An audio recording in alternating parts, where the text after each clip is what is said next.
The Iroquois founded in 1451 in modern-day upstate New York.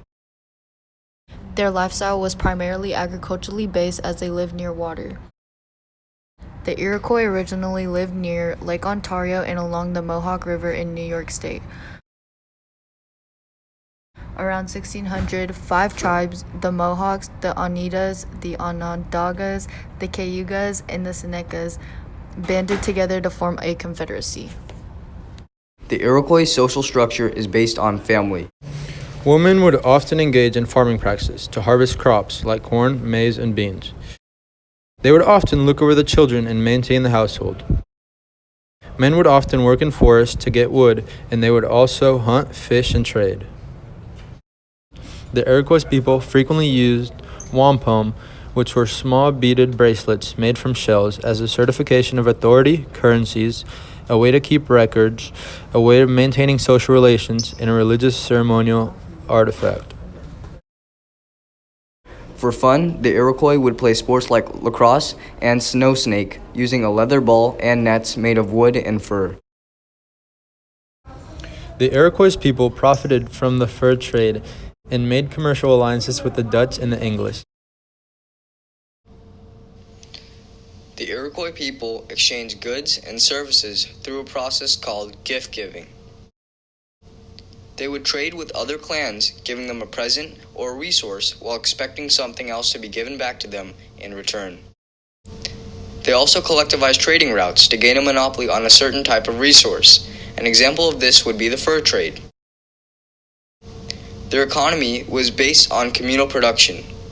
In this system, there was a common ownership of land and a division of labor, and many of the people were able to work cohesively to gain resources to use and to trade.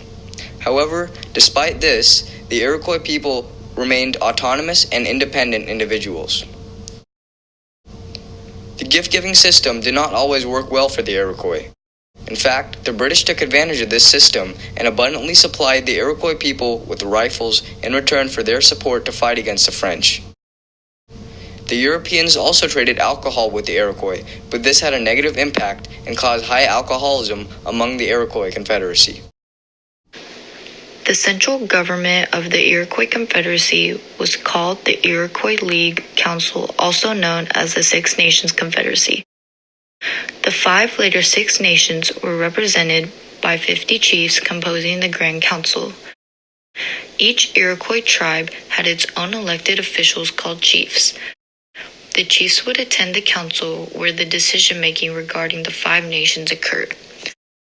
The foundation of the Confederacy consists of an ancient doctrine that provides an elaborate and efficient institution of democratic governance, social and economic stability, and a moral equation to achieve peace, both within oneself and amazing the populace.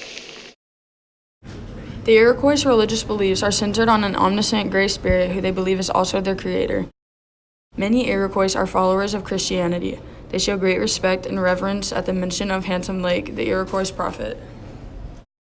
They are strong proponents of anthropomorphism, or animated nature and seasons. The Iroquois people carry out 6 major ceremonies during each year since before settlers arrived on North American soil. Those ceremonies were maple planting, strawberry, green corn harvest, and midwinter or New Year's festival. These religious ceremonies are often tribal affairs and are concerned primarily with farming, curing illness, and Thanksgiving. The Iroquois believed in an afterlife and that their spirit would join the good spirit in the place where it lived. Provided that the Iroquois honored the good spirit and lived a good life with discipline and equal responsibilities. Much of Iroquois mythology has been preserved through the years. One of the most famous myths is that Iroquois believed the creation of the earth was from the first people who lived beyond the sky, because there was no earth beneath. Beyond lay an endless sheet of water where 2 swans floated. Then they saw the girl fall after it. Then one day the chief's daughter became ill, and no cure could be found. A wise old man told him to dig up a tree and lay the girl beside the hole. People began to dig, but as they did, the tree fell right through the hole, dragging the girl with it. The animals below didn't want her to die, so they dove to save the girl and bring her to the great turtle. The great turtle told them that the appearance of a woman from the sky was a sign of good fortune. The earth was created. The Iroquois contributed to the definition of modern-day America by implementing democratic political systems, by having good commercial relations with foreign nations, and by having social equality.